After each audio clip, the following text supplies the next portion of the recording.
Hello everybody, this is Starman and welcome back to Let's Play Betrayal at Krondor. Well, last time, you'll remember that we did quite a bit around Malak's Cross. We dealt with putting a dead man to rest, and now we're heading back toward the town of Darkmoor, where we may have a lead upon another curiosity we found. Apparently there's somebody in the local area who is the spitting image of James, who it was said might be hiding out in the community barn in Darkmoor.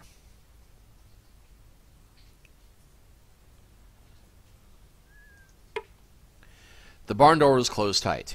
"You in there!" James called James. "We wish to speak with you. Even Skald sent us." There were rumblings from inside the barn, and after a few moments the door began to swing slowly open. We could be twins, yes, so it seems. Seeing you, a great deal of things suddenly seem crystal clear to me. What is your association with the mockers in Krondor? What do you mean? I don't... Stop the idiot act, Liesel. I know you've got something to do with the mockers in Krondor. A few months ago, I was abducted by a band of cutthroats dressed as nighthawks while I was investigating a rumor in the sewers. At the time, I thought they abducted me because I was close to Arufa, but that wasn't the case at all, was it? That must think things have gotten even worse than the upright man imagined. When he sent word for me in Kesh... Excuse me, did you say Kesh, as in Great Empire of... You, of all people, should know that the upright man has contacts anywhere, including under the Empress's nose. He couldn't very well operate the single most powerful guild in Mechemia without them, but as I was saying, he sent for me in Kesh and asked me to take a boat to Silden and check on a group of thieves who operated there. I can't really say more, but I confirm the upright man's suspicions. If you should get to Krondor before I do, tell one of the thieves, a boy named Lim, that I think the upright man is right. I am quite positive now that the crawler is not Jocko Radburn. He should give you a reward for that information. If there is something in the offing that threatens the prince, don't worry your head. The Nighthawks in Krondor were likely sent to Krondor to kill the upright man after I fumbled up matters investigating in Silden, not going after Arufa. This crawler fellow that's running the new Thieves Guild, thieves is misspelled, is determined to expand his empire, but he's been busy infiltrating other guilds. He's a shadow prince behind half a dozen, most notably the new Guild of Romney. He's also training his men in magic. A whole band of thieves trained as magicians? I don't like the sound of it at all. Neither do I, but for much different reasons. I'm still working on finding out who's training them all. Last trail I followed, I heard word that someone enlightened wished to buy glory hands, magic artifacts I heard about. I found the skeletal hand near Sefton and sold it to a fellow enlightened named Glover. I figured if they were magicians, they'd spot the substitution, and perhaps I would have a lead. But they bought it from you and killed your lead. How'd you find the skeletal hand? You'll probably find this a bit distasteful, but I was going to dig up somebody in the Sefton graveyard and just borrowed a hand. Since that part of the world has been deserted for some time, I thought it'd be my best bet to find what I need without getting caught. Fortunately, some old ghoul saved me the trouble. I have no idea what this fellow was going to do with the corpse, but he was dragging it through the field like he was heading to the graveyard. At one point, he apparently got tired or thirsty and left the body for a little bit, and I went over to liberate this dead man of his hand, but before I could finish, the old man came back. Since I nearly had the hand off, I came back the next day to see if it wiggled loose in the transport, and so you found it and sold it to Glover and Lighton. Just so, but my troubles didn't end there. There were a few men in Lighton who recognized me, apparently men working for the Crawler. Seemed as issued a death token of my name since I was spotted in Silden, so since then I've been lying low. Understandable. Someday if we should meet again, I'd like to talk to you some more. Find out more about where you came from. Well, you mean find out if we're brothers? It's not likely. I was born in Tullen and only came to Krondor about 3 years ago, and the upright man sent for me. I was never sure why he sent for me, but apparently he'd heard of me. But he is odd that way. I doubt if I'll ever understand the way his mind works. That makes two of us. Thank you for this talk, at least, Liesel. You've been very helpful to us. It's been interesting seeing how others see me. I hope we can meet again. And yes, in fact, it turns out that James and Liesel, or maybe it's pronounced Liesel, are brothers.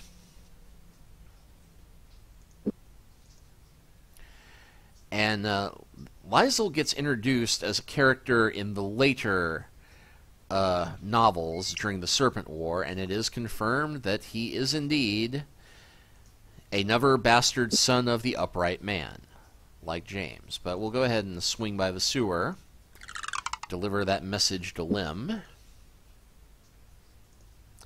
Now, for you three, this be the Thieves' Highway, thieves misspelled again, and not one of you looks like a mocker to me, scatter off. And what's keeping me from bringing down the Krondorian Lancer Corps and crashing your gate? Same thing has kept every Princess Krondor from doing that very thing. We'd know a week and a day before and have time to nap in between. While they was tromping around down here, we'd be looting their houses and barracks and be all the richer for the expedition. 14 years away, and the mockers are just as I left them.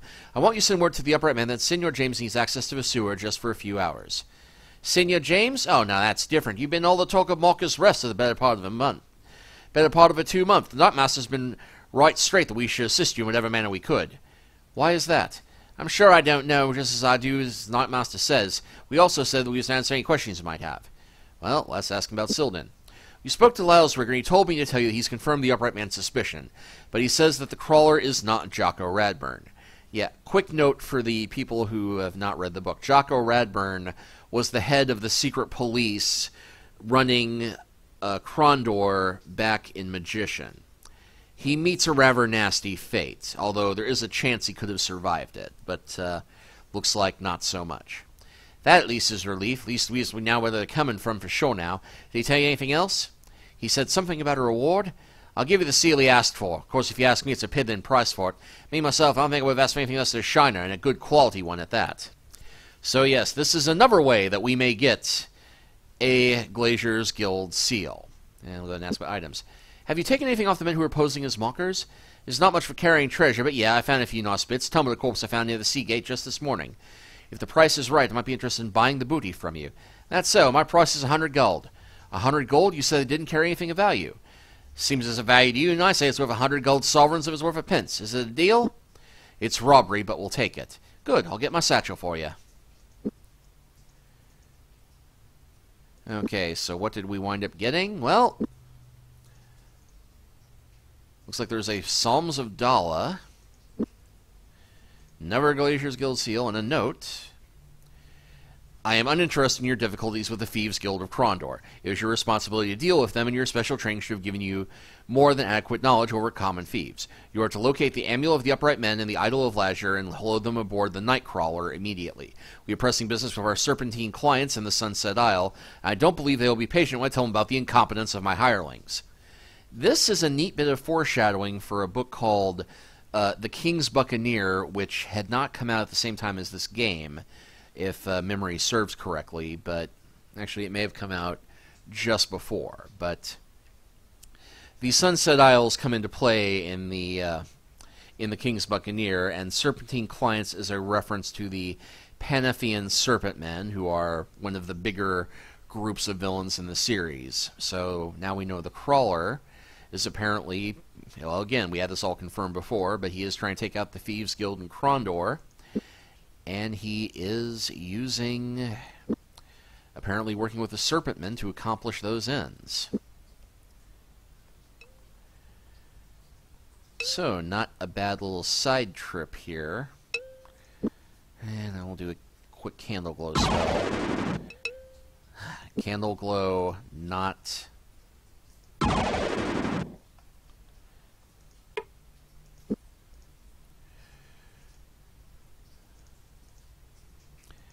And as long as we're here, well, I can't actually afford an emerald at the moment.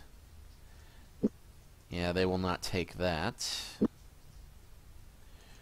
Or anything else I've got, I fear. But we know where to come for an emerald next time we come back. Now, I think with one exception, we have done darn near everything in the Lighten area that we might do, and Darkmoor and Sephina, and that's all been cleared out. So now we just need to head through Sildon up toward Romney, and we will be done with Chapter 2. But we're going to make a quick side trip to Sarf first. Because as you remember last time, we did get challenged to a chess match. And while we won't be ready to do that until Chapter 3, we might as well take some preparations here. And, hey, yep, still nothing in the bag. But Brother Mark is here. What is it that I discover for you now? Kingdom history, Keshian law, elven tradition? Ask and I shall do my best to find whatever you require. Well, let's ask about Abar's Turn. I don't suppose you, among those masses of books you have in the Abbey, you would have one on chess, would you? I'm looking for information on a chess move called Abar's Turn. No self-respecting Keshian librarian would be without 100... Well, one, and as the Abbey was founded by Keshian wanderers, it stands to reason you have something. Wonderful. If you could dig something up for us, I'd be very happy to pay you a finder's fee for anything you can find on chess moves. It's a fairly special request, so I might have to spend a while digging, and I do have another project I need to handle this evening. Would you be willing to pay 100 sovereigns? Yes, I think in this case it might be worth the expense. I will see to it your money is well spent. If you will wait here, I will return as soon as I have found something of interest. The priest returned several hours later. So what did you discover? Owen said, his move improving Brother Mark's reappearance. Anything we can use? Mark frowned and burrowed in the folds of his robe. I found that there appears to be no difference between Linland, Bashaw, cockfighting, darts, poker, King's Mountain, dice, shoreshorn, four hands down, and chess as far as our cataloging system is concerned. They're all still just considered games at this point. Owen shrugged. Oh, well, nice try. I just wish we hadn't wasted your time. Brother Mark pulled the scroll out of his left sleeve and laid it in Owen's lap. It was no waste of time. You haven't seen this particular scroll. Pardon? Owen blinked at the parchment, then at the priest. What do you mean? What I mean is that this scroll in your lap is known as Saha Balalihai, or the Victor's Soul. It is perhaps the rarest and most valuable writing on the subject of chess ever put to paper. Unfortunately, it is also exceedingly rare. I get chills just thinking about what we had to do to get it.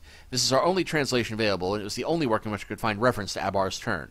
Read it, and quickly, before Brother Anthony finds I've taken it. Owen smiled and unrolled the scroll, studying the details and the move carefully. Once he absorbed the material, he produced the gold he owed Brother Mark. I promise you won't forget your efforts, brother. The priest nodded and then snatched up the scroll. Let's just hope Brother Anthony can. So yes, we've come this far and paid 100 gold just to learn a chess move. Trust me, though, it will be worth it in the end.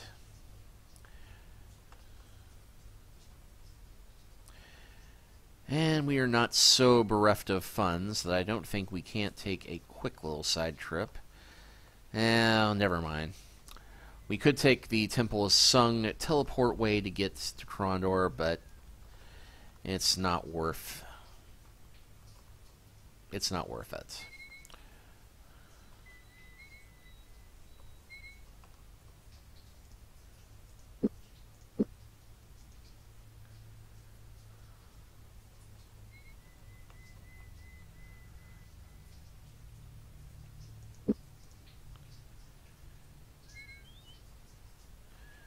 And go ahead and cut east again.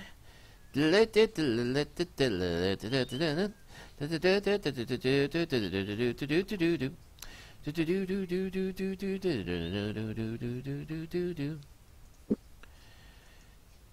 we'll make a quick stop off at the Oracle of Al.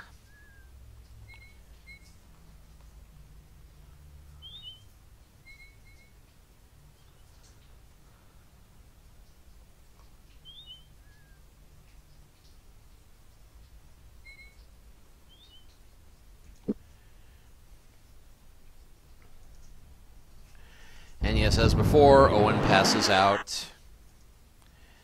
And now we can ask about a sword. There is a weapon we have learned of which may be of aid to us in our quest. Where may it be found? The Garda Rivacha is hidden away in a place where elves and more hell fear to tread.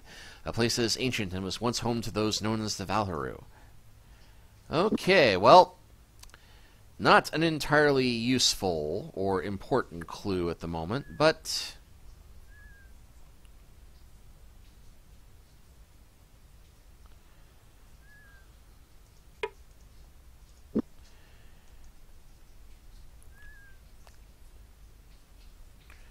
okay, so we can now pass through Lighton, completely unmolested.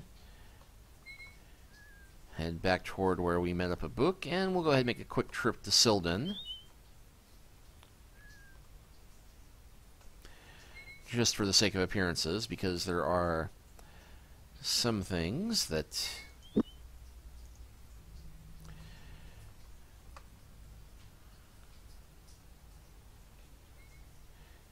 this case, a gang of rogues. The men charged them. Withdrawing strange packs from their tunics, they pelted Gaurath and Owen with globs of material that smelled terribly. Confused at first, Gaurath examined the material and realized what was happening. "It's a Quinkian battle tactic," James shouted. "They're throwing disease-infected mulch. We've got to take them down." Yes, disease-infected mulch. We're lucky that it's just mulch they're throwing at us. Luckily, we can easily deal with these guys.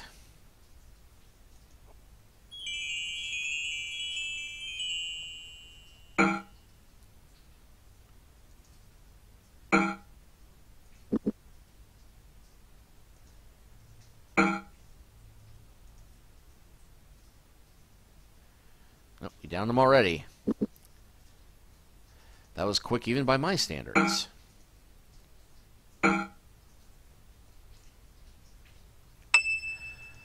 And yay, James's accuracy melee ability has gone up, but no wish to speak of it. Seeing the glazed looks in each other's eyes and sickly pallor each had begun to exhibit, it was more than obvious they had fallen prey to a virulent plague. Silently, James hoped they would reach a temple before they all died of it. Oh, if only there were some temple somewhere close by where we had done a favor for the gods, who promised us free healing in exchange for our aid. Yeah. This actually is meant to be an impetus to get you to do the quest with the Rusalki, because if you go to the temple...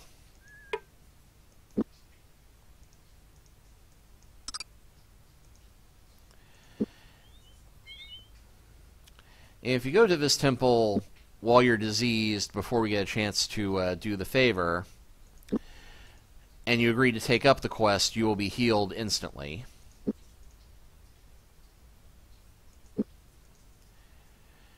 The chime sounded in the temple when the Mist Devil drew near. Are any of you injured? Oh, yes. I think some of our injuries might be beyond my ability to heal. What do we need to do? You will find that your ills are already healed as we speak. You shall feel fully restored by the time the Mist Devil returns you to Silden. Thank you, Priestess of the Fan Service. And sure enough, we are no longer diseased.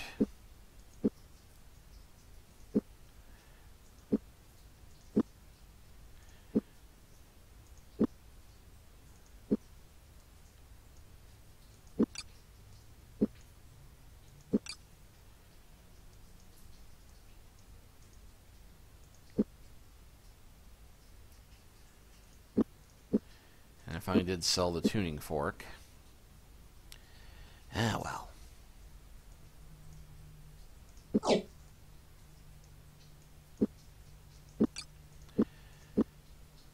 And I don't think there are any new spell scrolls here.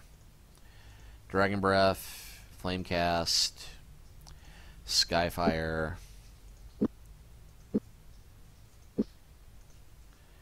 Stardust, which I think we had already, Skin of a Dragon, Nakari Centra, yep. Oh, Hocho's Haven. They're selling that here now. Night Fingers, and yep, more stuff we already had.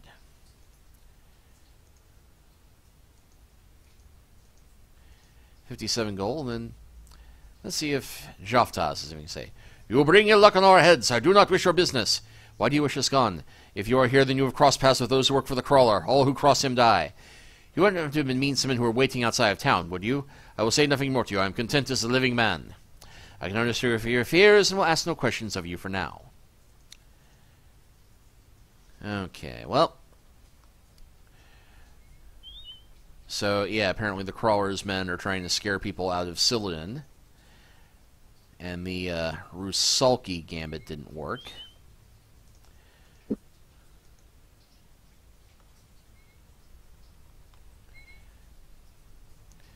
And we got the 2 inns here, which will go in and earn our gold, and 63 sovereigns. And an interesting note, now that the Rusalki threat is gone, the prices are now much more reasonable.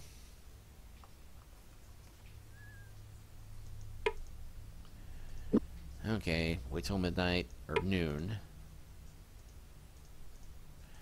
99 sovereigns. A much fairer price.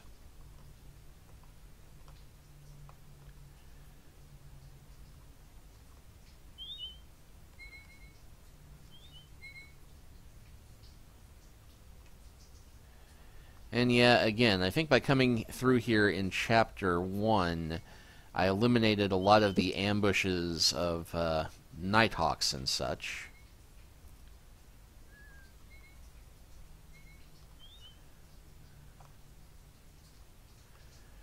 And here's the village of Sloop, which is right before Romney, if memory serves.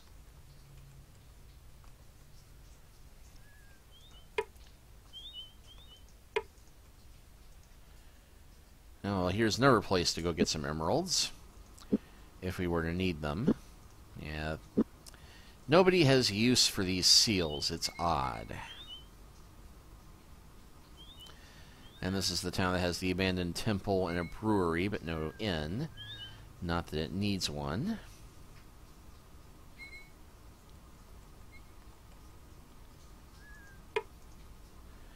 And yeah, a less than worthless sword hidden here.